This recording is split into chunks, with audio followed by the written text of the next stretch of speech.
Thank you, Megan, and good morning, everyone. And just want to reiterate, as Megan said, I hope everyone's safe and doing as best as can during these remarkable times. I'm going to share my screen. We can kind of dive in to the topic for today. And certainly this process of being online makes it a little bit harder to have a robust and kind of organic conversation, but I hope that the Q&A function allows us to do that. I'll go through some slides I've put together to really kind of set the stage for what I think we can talk about today, and then I'll move to Q&A at the end.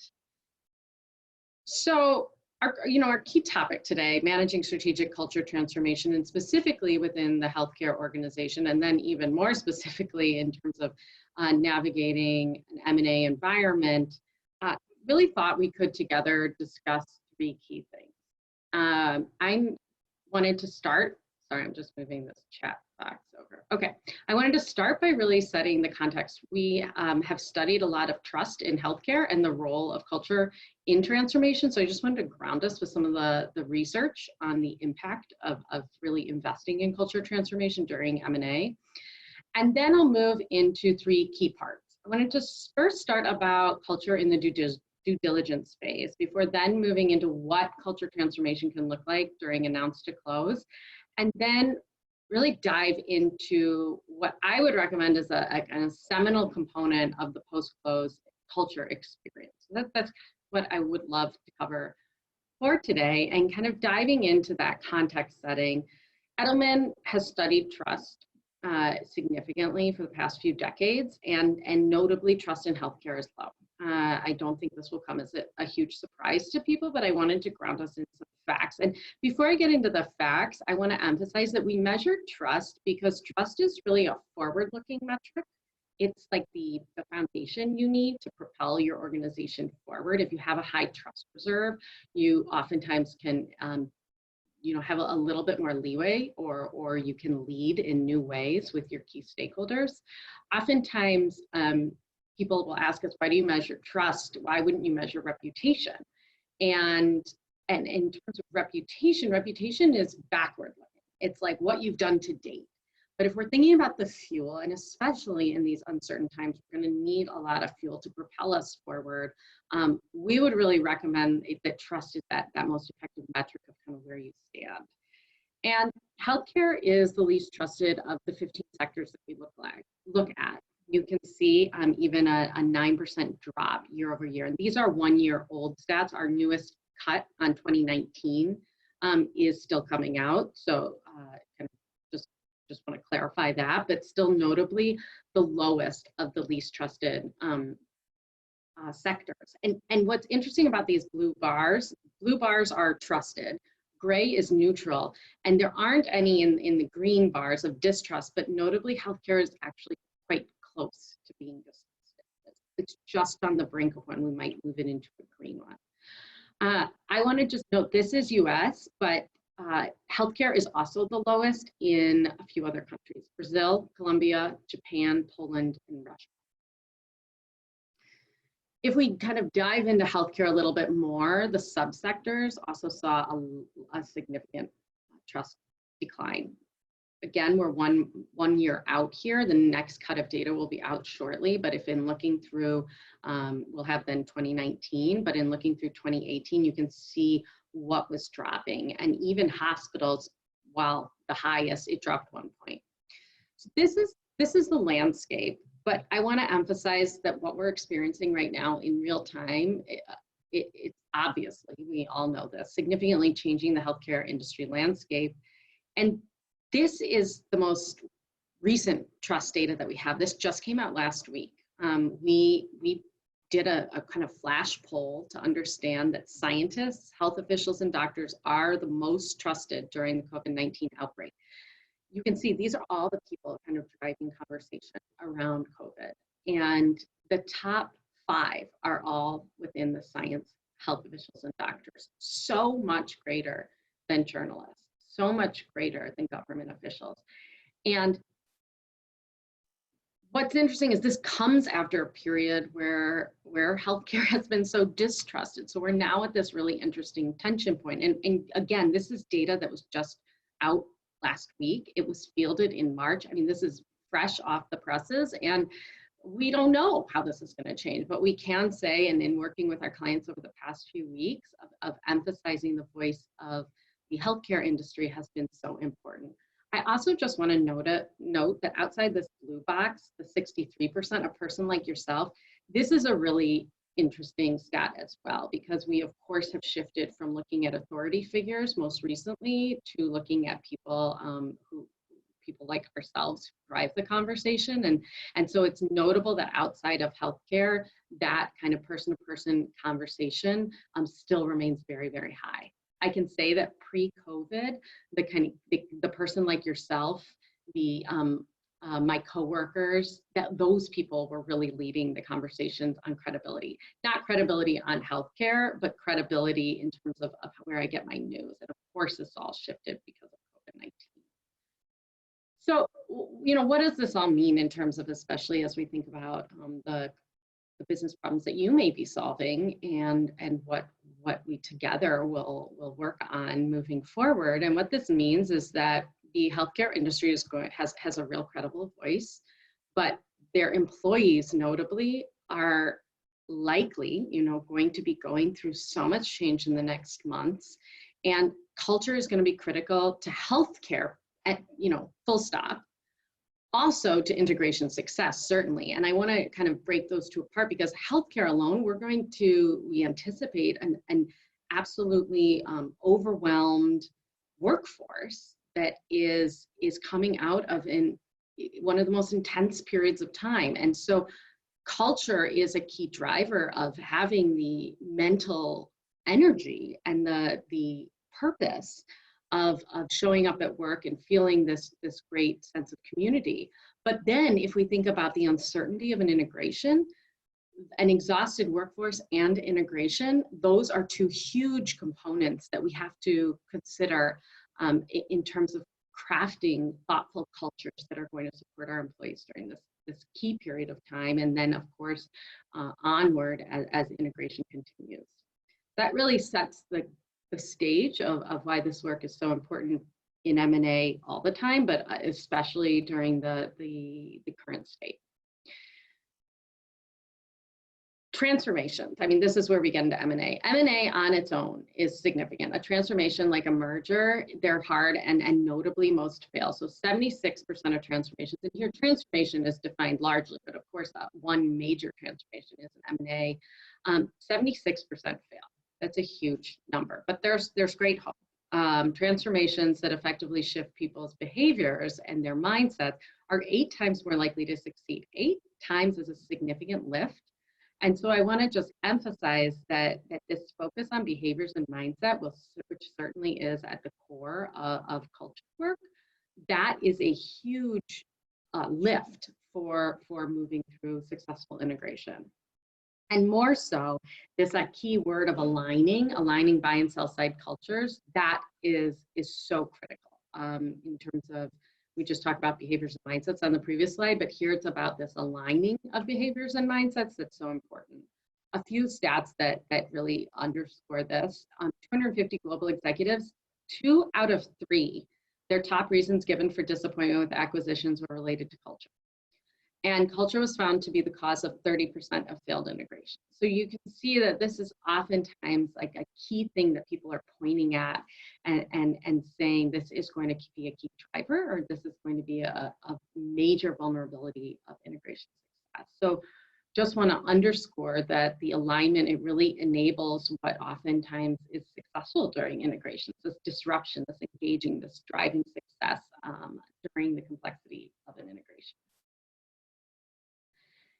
That's why all of this is so important and why we talk about culture, but I want to give you a snapshot of how we can do this work together, what culture transformation actually looks like, and then I'll dive into each of these sections. So in the due diligence phase, I want to emphasize that culture has a major role there. That's where you can evaluate the compatibility of buy and sell side cultures, because it's kind of missing a key phase if you just wait to talk about culture until you've announced Why not be understanding if there are significant risks or significant assets that you can use when you're evaluating all the other elements during the due diligence phase? I'll go through how we can think about evaluating culture during that due diligence phase. And then in terms of approvals to close, there's a real opportunity to do a current state culture assessment while the companies are still separate. I'll go through a few things of how we can get there with some interviews, focus groups, understanding cultural artifacts, because oftentimes the things are just items that you see around the environment. And then we get into aligning. How are you going to actually align those two cultures? And I'll go through some strategies that are particularly successful in that alignment phase. I want to emphasize that just to keep this really tight this morning, I really want to focus on evaluate, understand, and align. The launch and sustain component of culture transformation success, that really starts to take on the role of a really strong, effective communications campaign. And so I want to focus more on the really culture investigative consultative work up front and not focus on launch and sustain right now. But of course, if you'd like to chat about that during Q&A, we certainly can. So just to lay the groundwork of what's coming, let's look at evaluate, then understand, then align. So in terms of culture due diligence, this is how I would suggest you think about with your companies or with your clients, evaluating due diligence pre-announce. So this human-centric approach really focuses on 4 steps, and this is all in due diligence. First, we have to understand the dominant environmental quality. Like, what is the environment at work like? That tells you a lot. Then we need to map where each company likely falls in behaviors and processes. This is traditional culture work, like behaviors and processes is oftentimes what people mean when they talk about culture. But I want to emphasize that I would recommend in the first part, looking at environment too. So the unspoken things are significant. If we've learned anything from these past few weeks, the environment in which you work makes such a big difference. So anyway, start environment, then behavior and processes. And then what I would really recommend you think about is, again, trust. Because trust is that reserve, it's that mental fuel that you'll need to move forward. And if a company has varying trust levels, you may want to think about that before you've announced. But whether that's going to end up boiling up and being a risk that is too great to overcome, or whether you can plan for that early on. And then all of that leads us to a point where we can identify the assets and risks that could be leveraged, because some are going to be fantastic components of your combined culture.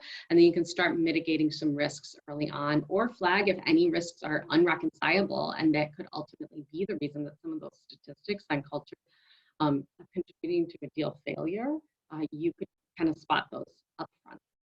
Now, of course, during due diligence, confidentiality and discretion is so important. And I want to emphasize how we do this. There's a lot of publicly available information to understand the environmental qualities, but then we do recommend you need to source some new information. We use our research arm, Edelman Intelligence, to get at those behaviors and those trust levels. So I'll now kind of go through what this looks like to share. And first of all, I know there's a lot on this slide. I'll walk you through it. Basically, in this environment, what I was saying, let's first start with publicly available data to be ultimately discrete. We use a process called workforce listening, and that's where we kind of call it social scraping. You can go through all of the online reviews of a company on Glassdoor, on LinkedIn, various workforce blogs, and start to organize it by theme. So we take unstructured, we put it into a quid, which are these data visualization graphs on the outer side of the slide. You can start seeing how these different clusters, based on all those different reviews, using natural language processing, we can kind of cull through it and understand what people are talking about, and then arrange it into structured data, because I know that outside it is kind of there's a lot going on there. So then arrange it and start to understand what people are talking about. Just doing this, taking the unstructured data and structuring it will give you a real sense of the environment, what's top of mind for people. The typical themes we see during this phase are things like leadership, conversation about routines and processes. You can start to understand people's attitudes towards change. Notably, the pace of work comes up a lot. And this is where you can start to understand if there are going to be some tensions there. If one company has a drastically different pace of work, and is that going to be reconcilable, as many changes are, or is that going to be a risk? In terms of behaviors and processes, this is that second component. This is that traditional culture work. What we'd recommend here, that you would consider doing, is conducting anonymous interviews with recently departed employees, recruiters, or industry experts to understand the behaviors and processes at work. And these are a series of continuums that oftentimes come up in our culture work. Like, how is decision making done? Is data required, or is data nice to have? Because if data is just a nice to have and it's required at one, that's a significant process change that we're gonna have to think about mitigating. Leadership, command and control, or consensus driven. Again, those are really notable components of a culture. Accountability, it might be diffuse personal change. People might feel a sense very rigid around change. Some people are very comfortable, or some cultures are very comfortable with ambiguity. Motivation, measurement, loyalty, a me versus we culture can really feel very different at work. Talent development, I want to emphasize this. We saw this at a recent merger where it's just so different. Some people are absolutely, in one culture, were hired based on potential. And that was such a culture clash with people who were hired based on ability, or sometimes based on tenure or loyalty. Those are very different kinds of cultures that need to be ideally called out at this due diligence phase, so we can think about how to start fusing them. And then company history, as a merger is a moment of starting a new kind of stake in the ground around history. What is the attitude towards your history, your past? Is it glorified or is it vilified? Those oftentimes can cause real tension within environments. And finally, as we think about customers and employees, is it employee first or is it customer first? Oftentimes that messaging can cause a lot of friction if it's vastly different. So as we start asking a few targeted questions in these quick anonymous interviews, we can start to plot these continuums and create a visual of where some of these discrepancies may be. And again, always with the lens of, most of these can be reconciled with thoughtful change management, but are there any that are so significant that it would jeopardize the value of the deal? And then, like I mentioned, it's the environment, it's the behavior and processes, and then I'd really recommend thinking about how trust could be evaluated at the due diligence phase, because again, trust is that fuel to get you forward. This is our Edelman trust approach. I'll just unpack this, because again, this slide as well, there's a lot here. So on the left-hand side is how trust capital is calculated and diagnosed. So what we've done is we've put together 5 questions that can help us understand how a company is doing across 4 dimensions of trust. And what I mean by 4 dimensions of trust is, over our history of studying trust, we've identified that trust is really comprised of 4 key things. Ability, so my employer's good at what it does. Dependability, my employer keeps its promises. Integrity, my employer is honest. And purpose, my employer tries to have positive social impact. So if those are the 4 components of trust, high trust companies are not always, through the roof on all 4. It's that you need to figure out what is right for your company, for your stakeholders, for your employees, because different people perceive trust very differently. So by asking these 5 key questions, we then can chart where they are in terms of overall trust, and then also where they come in terms of these levers. So if we look at the right now, these sample scenarios, Company A, the evaluation might yield that they have a high trust score of 75. That's high. By the way, trust is measured on 100 to -100. You can't have a negative trust score. So with these at 75 and 51, those are both pretty good. So they have a high trust score, but notably, look, they're very, very high in ability. They're moderate though in purpose. Some companies that are very, very purpose-driven, like Unilever's very purpose-driven, you might see that they're very, very strong in purpose. They may still end up having a 75 though. Of course, this is all just, it depends on the right composition of what makes sense for your company and what makes sense for your acquisition target. So if we look at this fictitious sample, they scored a 51.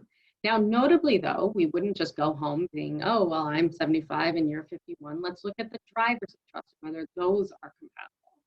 So you can see here that while, yes, they are lower because just the scores are lower, look, they're both strong in the same area. And purpose is the lowest point in both of these. So in terms of compatibility, you know, opposites can attract, but also sometimes you want people that are quite similar. And this is where it comes back that you can't just do this and evaluate it. You need to then look at the previous slide of you know, the attitude towards change. If change is embraced, then maybe a trust company that's very different strengths might be a good fit. None of this is the way. It's that we now have the tools so that we can evaluate fit, because of course fit is a real thing.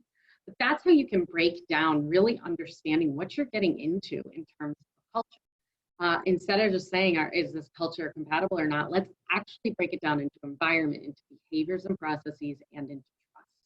And by running these three things, we come up with the culture assessment scorecard. This is a sample one, but it pulls over the key things from each of those key steps, and then kind of starts to outline the assets and the risks.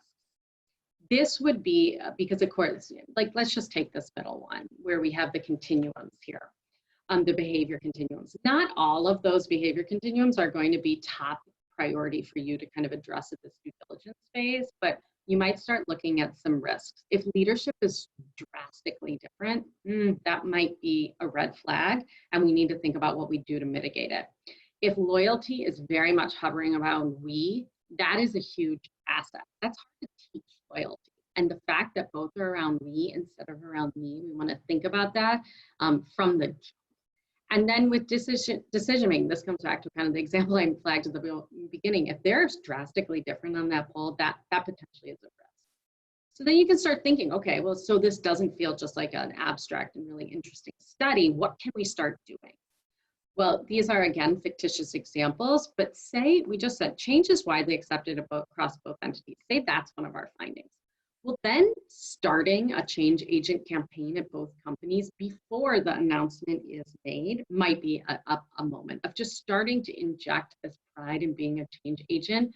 May be wise to start getting employees excited about their role as a change agent. So then when you announce the deal, and one of the key messages from leadership could be, we're both change agents, there's already that, oh yeah, I am a change agent. And of course, that's a lot harder than putting up some posters around the office. But you could think about, we could have all think about some really strong tactics to embed that change agent identity in your workforce pre-announce. I mentioned that it might be a great asset if the loyalty was focused on we versus me. So you might think about really starting with some enterprise-wide communications early on that would explain why this integration will benefit all. You know, really, a lot of our communications post-announce are always about there's no winners or losers in mergers. It's that this best of both approach. And so you could start thinking about what that message would be so you're not scrambling when announce happens. But the risks need to be managed with just as much grace as these assets. And the risks, perhaps we were saying one company requires data and the other one doesn't, then decision rights are going to be a huge issue. And bringing that up during due diligence may be wise, so it starts those conversations early on. Pace of work might be very different. So then starting to think about what sort of definitions we're going to have for manageable pace of work. If one company is used for frenetic pace of work and one is very measured, starting on early, thinking about what is this newly combined culture going to look like will potentially mitigate that risk. And then finally, purpose. I mentioned that in both of those trust examples, both of those companies, purpose was the lowest driver of trust at that organization. Well, if purpose is particularly weak for the acquisition target, we need to start thinking about that, because notably, and I would recommend if we're going to advance a newly combined company culture, purpose should probably become a key component of that unified culture. And so that's really where I want to dive in next with the due diligence phase through thinking about how we're actually going to align the new culture. So now in the deal life cycle, we're at announce. And I would really recommend that as you think about a culture approach in an M&A environment, that aligning the two cultures around a shared purpose to drive deal value is going to be really critical. And the reason why purpose is so key is purpose is really no longer optional for success in this new decade. You can see here the success of purpose-led brands over the S&P 500 on average, and it's expected. And as we think about employees, though, here's some interesting stats. Employers are overperforming on employees' expectation to define a greater purpose. 2-point average. Okay, what that actually means is employees expect you to have a purpose. Employers are overcompensating that. They are more, overcompensate might be the wrong word, but they are overperforming in that they are defining a purpose. But catch this. Employers are underperforming on employees' expectation to provide meaningful work.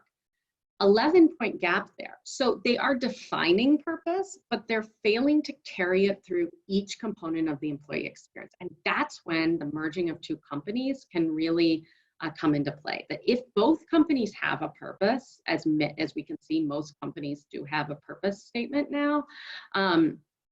We need to think, though, that the employees, especially during a period of significant change, are going to expect it to be carried through every tenet of the employee experience so that they feel the sense of meaning.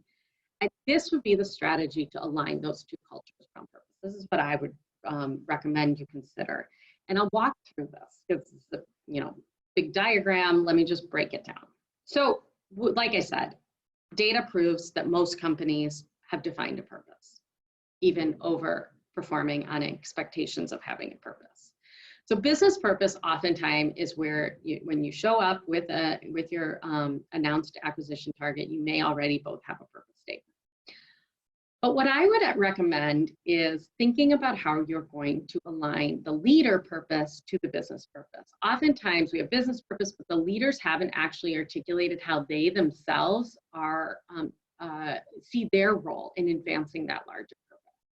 And so encouraging leaders at both companies to start articulating what their purpose is very important. Now, I want to emphasize the business purpose of the two different companies absolutely needs to be merged. And so that is a process of great facilitation to figure out what that is. I can kind of go through the process bit in a second. But so you merge the purpose, and then the leaders are tasked with identifying their personal purpose. I'm here to do this in service of this. And then, of course, there's the merged values. The values must be, of course, in service of the purpose. Values are what I believe, and they're the standard against which all decisions are made at that company. That's the values. But all these three components up front, those I want to emphasize, they're not just a fun, creative process to go through. They must be in service of the strategy. And I put in 4 circles here under strategy because it's not just the strategy that you kind of plop into this culture alignment architecture, kind of think of this as an architecture. You must work with your team during this M&A and experience to identify the 4 key value drivers of that strategy. 4 or 5, but the point being it needs to be a few. So, for example, if the newly merged company is all about an expanded geographic footprint, that would be in 1. Supply chain excellence, that could be in 1. If you outline, and this is a hard process to get the combined leadership team to articulate what those value drivers are, but that must be done so that all the teams can quickly rattle off what those value drivers are, because then comes the crux of culture. Based on what those strategy value drivers are, that's when you start defining what capabilities and what behaviors. And capabilities, those are like being more digitally savvy, where behaviors would be being more candid in your communications. That's kind of how you think about capabilities and behaviors. And based on those 4 strategy value drivers, you can then filter through how we need to show up at work and what we need to be skilled at. So this is basically your workbook. Is a stupid word, but it's not a stupid word, but workbook kind of simplifies this, but this is your structure to flow through these key phases. But all of this so far is internal. Purpose is defined by your internal team. Your leaders are internal. Your values are what you believe as a company, serves as like I mentioned, the metric against which all decisions are made. Strategy is your business strategy. Capability and behaviors, that's how you show up at work. And then the moonshot is down at the bottom of here for a very key point. A moonshot is an audacious goal. It's something time-bound, it's measurable. It is a goal that all employees can rally around, and it's in service of the larger purpose. But what's so important about the moonshot is it starts to straddle to external communication. All of this, like I mentioned, internal. But a moonshot is something that ultimately impacts the community. And during periods of significant change, like an M&A, it oftentimes helps in terms of workplace culture if the employees feel like they're also in service of a greater community impact. And so I'll give you an example. There was a healthcare organization in Texas that said that they wanted to lose 1 million pounds as a community, with obesity at high, record levels, and this being a major community issue. The organization, the healthcare organization, announced that they were going to collectively, with their community, lose 1 million pounds. You can see how that then excites both employees seeing their role, but it also straddles into the community. Another example, there was a healthcare organization that announced that they were aspiring, a mental health care organization, they were going to focus on no suicides for a year. You can see that it meets those metrics of being time-bound, of being measurable, and the employees at each point, reception, through mental health experts, all can see their role in having a key component of advancing towards this goal of no suicides per year. And so defining that moonshot is really critical during this phase where you're defining all these key elements post-close as a new unified team.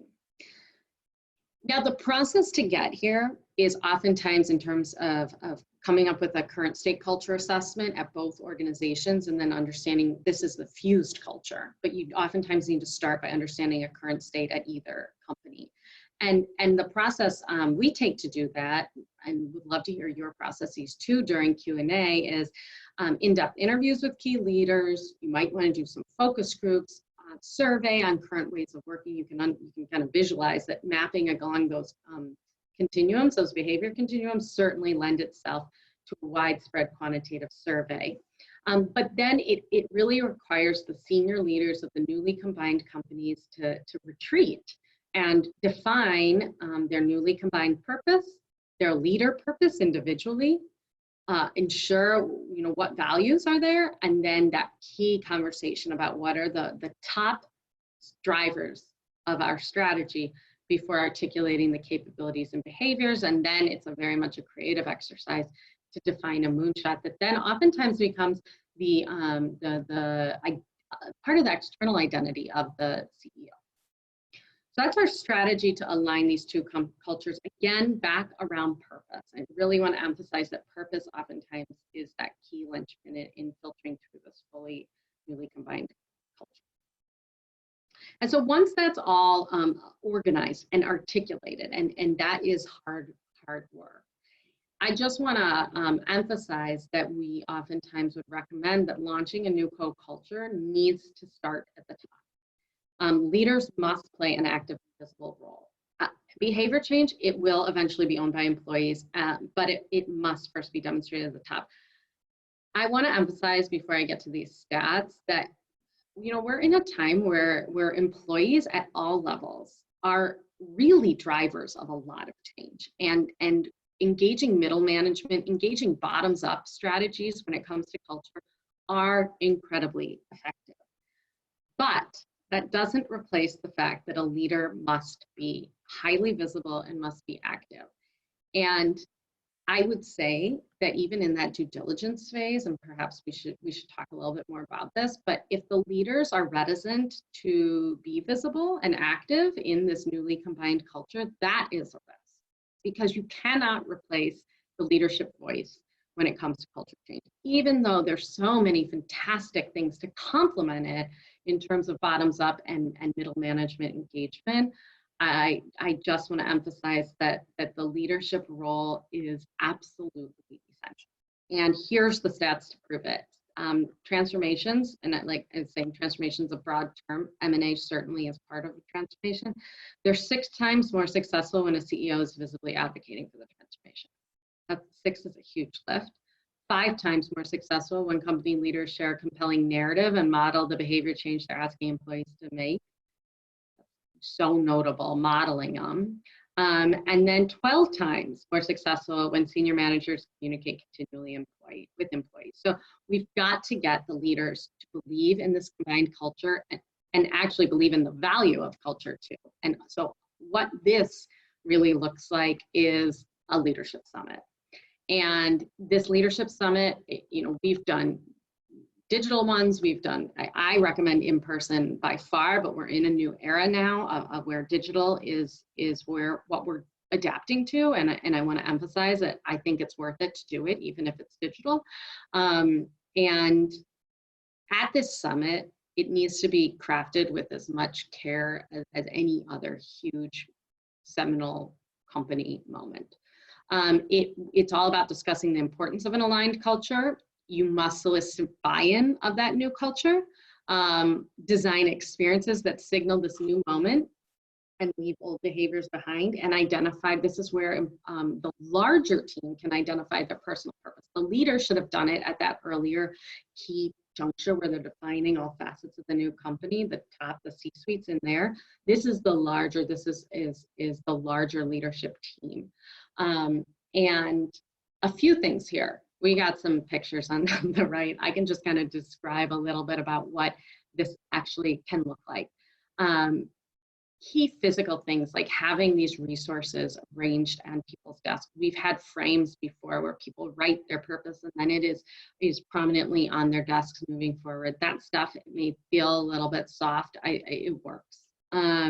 We oftentimes have some crowdsourcing as part of it, getting people online at the summit, but just to have an online kind of real-time conversation that maybe that engages leaders who perhaps are less comfortable standing up and speaking in front of this larger group. And then we often have these huge kind of workshops up on walls where we're talking about, in this new culture, if this is our new behaviors, where we're all about these behaviors and these are our values, how will you solve problems? And so we would task them with real life business problems that they need to solve, given these are now the new behaviors that they need to model. So really using it as this active workshop. But all that's future looking, and I want to emphasize that it's helpful at these leadership summits to also really mark in time that what we're leaving behind as we now combine as this newly fused culture.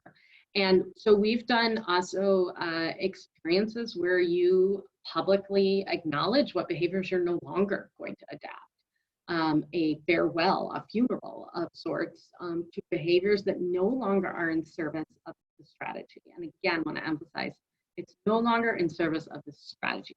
All of this behavior change must be in service of strategy. Otherwise, this will not actually advance integration success. And so that's the kind, you can imagine a million different facets of how to compile a leadership summit that meets those goals of being really moving, of signaling that new beginning, of soliciting buy-in and empowering people to define their personal purpose. Because when they leave here, that's when, like I was mentioning, the launch and sustain begin. That's when the communications campaign kicks off. And that's where we would launch it through the managers, using some really exciting communications tactics that genuinely, authentically engage employees in this new culture. But for the purposes of today, I wanted to get you through that, evaluate, that understand, and that align. So that's what I have, and I will now open up some questions. So, great, we have a question from Sammy Marks.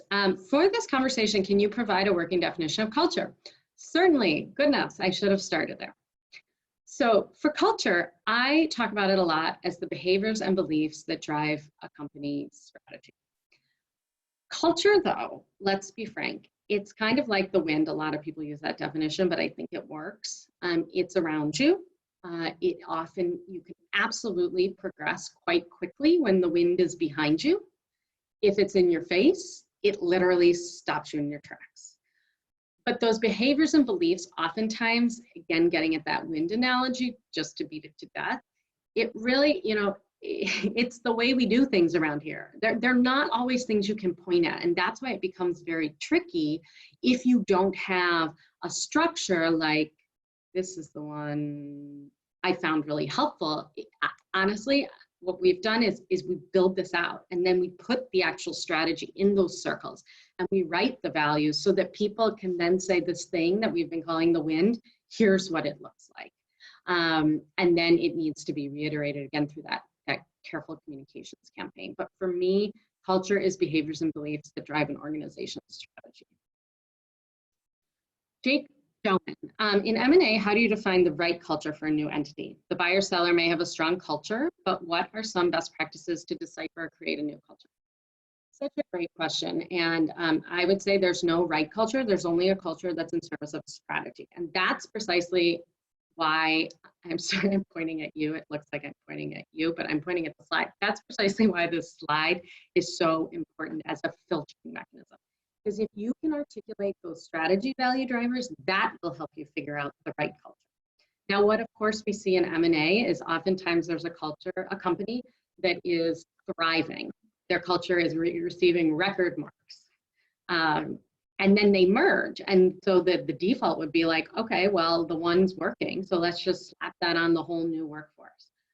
I would say that may work, but here's how you can find out if it'll work. If you articulate those 4 strategy value drivers in these circles, if you're merging, I would bet that one of the reasons you're merging is that the new company that you're acquiring has some component that will benefit your strategy, perhaps even add a new aspect of your strategy. So with my example before, supply chain excellence, maybe the company A has a thriving culture, but say it doesn't have supply chain excellence. All of a sudden now you've merged with a company that doesn't have a good culture, but it does have supply chain excellence, and that becomes one of the key drivers of your strategy. Well then, if it's in your strategy, you probably should look at how you're going to have to amend your culture to support that, because your current state culture at fantastic company A didn't support supply chain excellence. So what new capabilities and behaviors are you going to need to adopt, because now that's in your strategy? So just to reiterate, it's where these strategy conversations become a huge asset. They actually empower you to come up with a better culture. Almost like how humans like structure, we don't actually do well when there's no sorting. These strategy conversations help you figure out precisely what you need to move over from the acquiring company and kind of mold into your successfully existing culture. I hope that was clear. Doug Riggle, I like that you inject change agents early before the M&A. However, in reality, we're brought in after the ink is dry and we're given a tight time frame. How do you recommend proceeding in this situation? Yes, I agree. We oftentimes are brought in after. What I would say is we need to think about an expanded buyer set. We need to be talking about culture to people who are in the due diligence conversations. And what I found helpful is talking with our financial teams, our lawyer teams, that there needs to be an awareness of culture in those conversations so that they can think about how to bring in the culture conversation up front. What helps there is those stats on the front end of this presentation, how incredibly impressive. I mean, just to flip back to them, these are some bold numbers. Sorry, too far. Here, 2 out of 3 global executives, the top reason given for disappointment was related to culture integration. If we get that in front of those who are in those due diligence phases, that could help. I've seen that help. yes, this is a harder one. Culture can sometimes feel soft, but if we can prove that, or bring in, we have proven, if we can bring in these kinds of statistics to prove that some of the companies that are faltering, it's because we weren't part of that due diligence phase, we're heading in the right direction. Can we get a copy of the slide deck? Oh, Doug, I would be happy to share the slide deck. Megan will be, I'll share it with Megan, of course, and if she's comfortable sharing it, I'm happy to share the information so we can all continue on this journey. Margaret Mueller, do you have an example of a merger you worked on where they were distinctly different cultures and how they got to success? It seems like there's often a dominant company absorbing the other. How often is it that the dominant company culture wins? It's outside of healthcare, but the Marriott Starwood merger had quite different corporate cultures, and any insights from them? So I would say again, companies can get to this point of success. I think the key thing is starting with this due diligence phase. I think that will speed results. It's talking about culture in the same language as the people in the due diligence phase do, assets and risks, and noting these risks up front. And then I would come back, Margaret, to this point of emphasizing that if you can kind of huddle around this combined strategy, what I've seen is it levels the anxiety around like who has a better culture. Oftentimes there is a company that has a notably better culture. But if it comes back and we get away from the emotions, because culture is a point of pride for a lot of people and it's very emotional. But if we can get away from the emotions and focus on business strategy, it cuts some of the emotion.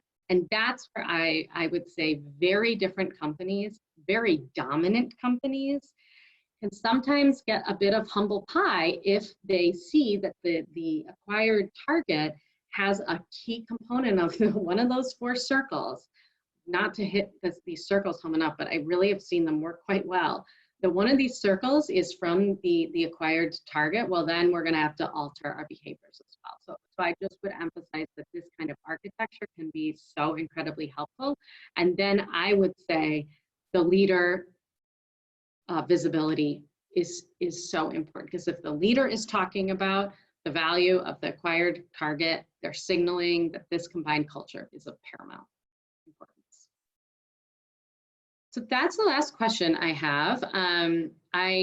First of all, thank you for your excellent questions. I want to encourage us all to keep talking about this. I wanted to share my email in case you'd love to chat further. I'm clearly very passionate about this, would love to hear what's worked on your end, and hope we can stay in touch throughout this journey. And I'll toss it back over to Megan now. Good morning, everyone. Thank you so much for joining with us today. And thank you so much to Elena for being our subject matter expert and our leader for today. So I'm sure we'll have a virtual round of applause for you at the moment. But we certainly appreciate everyone getting together for this important discussion today.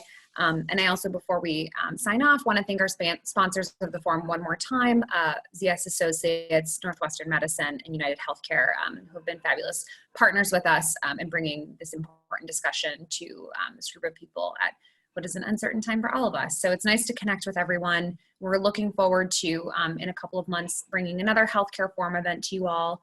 The future of healthcare will be, fingers crossed, held in May, where we'll be discussing innovation and tech trends in the healthcare industry. So stay tuned for that. And we'd also love to hear feedback from members. This is our first virtual forum event. So we'd love to hear what worked, what didn't work, what you'd like us to see differently. Just want to know how the user experience was for you so we can continue to perfect the process and make it more interactive as we go along. So without any further ado, we'll just have our virtual round of applause for Elena. We certainly appreciate you stepping in and leading this conversation today. And thank you to everyone for joining us this morning. We hope you all stay happy and healthy and safe during this time, and have a wonderful rest of your day. Thank you. Thanks so much, everyone.